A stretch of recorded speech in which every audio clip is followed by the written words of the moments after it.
Hello my friends and welcome back. In this video I'm going to be discussing my jobs that I had in Germany, but I think I'm going to do it in two parts. So this one will be about my really good experiences, and then you'll have to come back for the second part to watch the not so good experiences that I had in Germany with jobs. Now obviously these experiences that I had are not all exclusive to Germany, so they're going to happen wherever you are in the world, but I wanted to discuss them anyway in case there's anyone that is thinking of working in Germany and they may not know certain things about living or working there, or they may have had very similar experiences to me and they can feel like they have someone to kind of discuss it with. So that's kind of the purpose of these videos, is to just share my experience, because it's, I don't know, it's quite a unique experience, I suppose. Like, not everybody gets the chance to work and live abroad, and I don't know, I just kind of wanted to talk about it on my channel. So my very first good experience in a job, I would say, didn't start until probably a year after I'd moved there. My first two jobs were not it. One of them was a bad experience, which I'll discuss later on, but then the second one was a good job, but it wasn't very good pay. But those were my first two jobs, and then it wasn't until my third job that I found, about a year into living in Germany, that I had a good experience with it.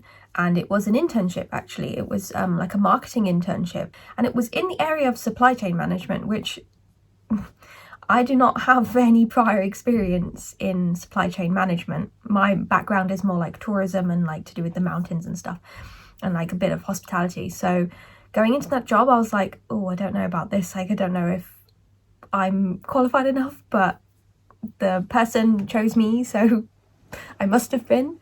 And it was English speaking.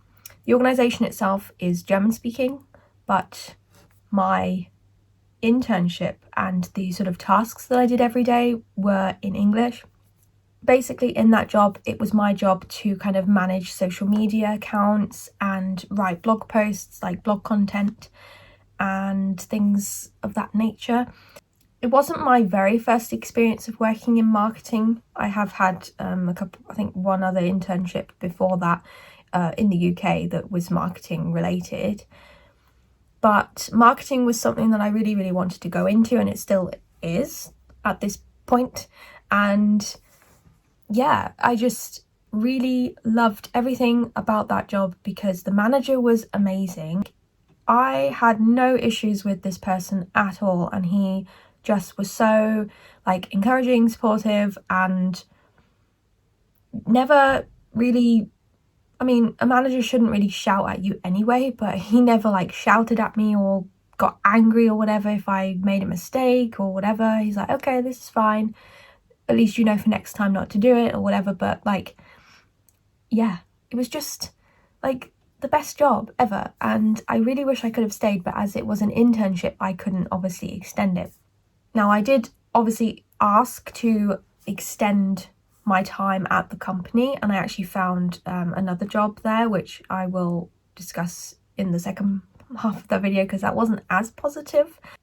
But overall, I feel like that was probably one of the best jobs I had when I was living and working in Germany. So in terms of how I actually got the job, I think I just found it on either LinkedIn or Indeed, I think. And at the time I was searching for a lot of jobs, and I was applying for a lot of jobs, and a lot of the times people would say, oh, sorry, you're not from the EU, so we can't employ you, blah blah blah. Which at the time I was in the EU, but I remember now, I was in the EU, obviously I'm from the UK, but the UK was in the EU at the time, but we were going to start Brexit pretty soon after that time, I think. So people were a bit apprehensive to employ a British person at the time, or at least me, in my experience. I don't know if any other Brits have had that experience, but I've seen a lot of people online say they did, but I don't know about you guys.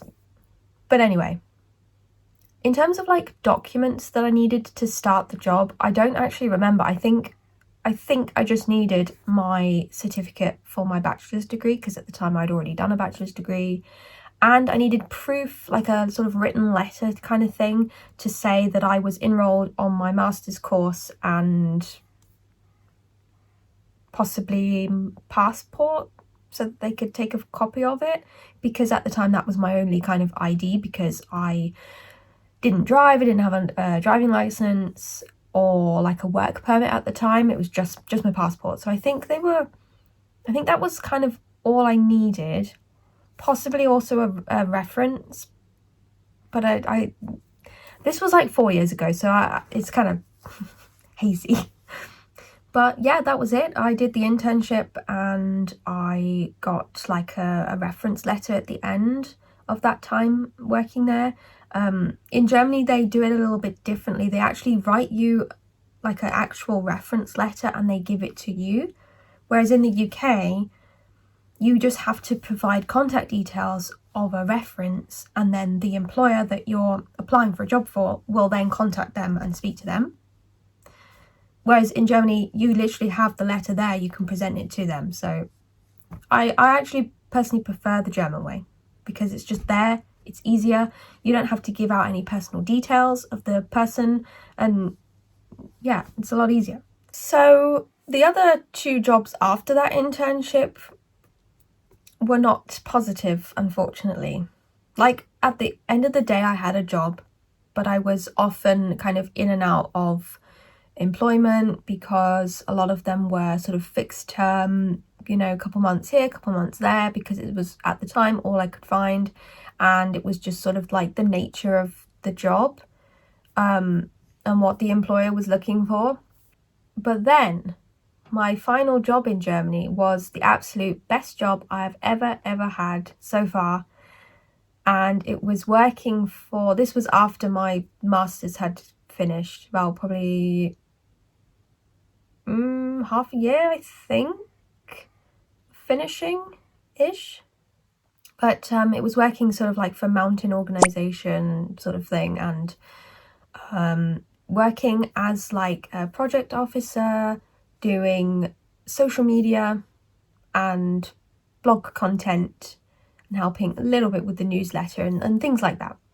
It was part-time, fully remote, and the pay was amazing, considering it was only 2 days a week. I'm not going to discuss what it was, but it was Swiss wages, put it that way. So yeah, it was amazing. The team were amazing, like really supportive of what I wanted to do career-wise and in my spare time, with my own little project, my mountain tourism website that I've got. I'll put a link down below if you want to go check it out. But yeah, I had absolute no issues with this job.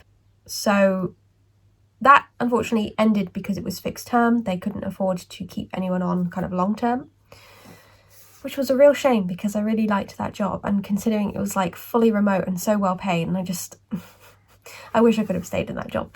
But the only downside to that job really was that it was on a freelance basis, and in Germany you have to pay health insurance. Like, it's compulsory to pay health insurance. The employer pays half and you pay the other half, or something like that, and it comes out of your wages. But when you're a freelancer, it's kind of like self-employed sort of thing, so you have to then pay the other half. So keep that in mind if you're thinking of going to Germany to work, or just to live, whatever. Yeah, you have to pay health insurance, and that is something I didn't know when I first moved to Germany.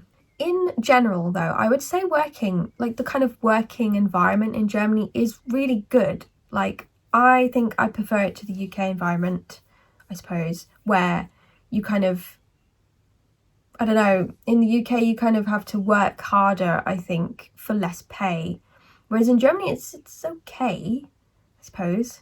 It's kind of similar. But I suppose on a Friday, for example, no one's in the office past like lunchtime or 2 p.m. Everyone's gone home. Like, whereas in the UK, I feel like you are still working like until like 5 or 6 in the afternoon, evening, and there's not as much kind of work-life balance. I feel like in Germany they have a really great work-life balance. Like you can, after work, they do, I was just going to say do sport, but in the UK, we don't do sport really. Well, some people do, obviously, but in general, I think when you go home from work, that's it. You make dinner, you watch TV and go to bed. Whereas in Germany, I feel like they do sports, they join clubs, they go for drinks at the local, well, not pub really, but you know, they do things. They go for walks, they go hiking, not obviously maybe on a weekday, I don't know, maybe if you're in the Alps, but you know what I mean, like they make the use of their life after work, whereas in the UK I feel like all you're doing is work. I think it's the mindset, and the mindset in Germany is just obviously different, and people are much more kind of active and just want to go do things, you know. What else do I like about Germany working? I really liked actually how people just kind of say things how it is.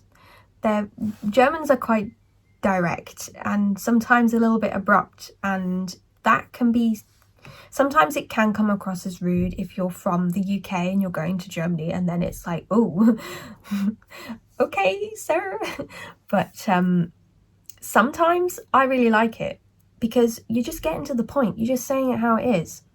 If something needs to be done, you say, no, this needs to be done. Or if I don't know, if I'm asking feedback on something, in the UK, they'd be like, oh, well, you could maybe do this to it and maybe do a bit of that. But in Germany, it's like, no, I don't like this. This is how it should look, or something like that, you know? And I prefer it. I just get to the point, you know? So I quite like that.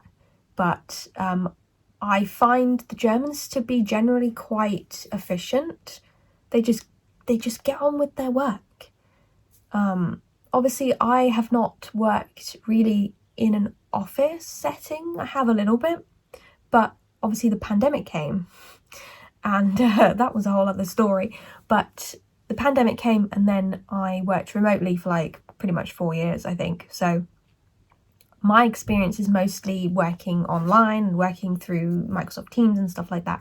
But I think you still get a good kind of idea of how Germans work just through remote working. I think in general, I would say that working in general, I think, was a positive thing. Like, it's not a bad thing, you know. It's like they have good working conditions, they keep to the law most of the time. I will discuss certain things in my second part of the video about how one of my jobs kind of tried to exploit me a little bit.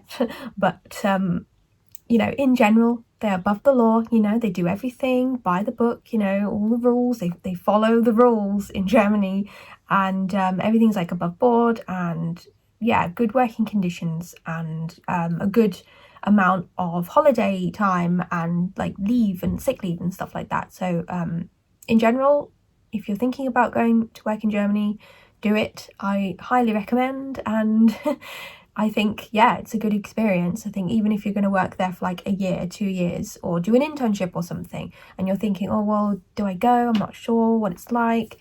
Just do it, because you won't regret it, I think. So I think that is kind of it. I know it doesn't seem like I had many jobs that were positive. I think I probably had more that were a bit on the less positive side, unfortunately. Although, yeah, I had, to be honest, quite a few jobs when I was in Germany, even in such a short space of time, because, as I said, a lot of them were fixed term, and I couldn't stay because they were fixed term, and like they couldn't you know, afford to keep me on and things like that, or they were internships. So it does probably seem like I've had a lot of jobs, but it's for a reason, you know. There was only one where I was let go, but that will be in the next part, because I think that video will be longer than this one, and this is already quite long, I feel. So So if you want to come back and watch part 2 of the sort of not so positive experience of working in Germany, because you never know, you might be going through the same thing, or you might just want to hear about my experiences or whatever, I don't know, then come back. Make sure that you subscribe, it's free, and then you can come back and watch the second part when it's up.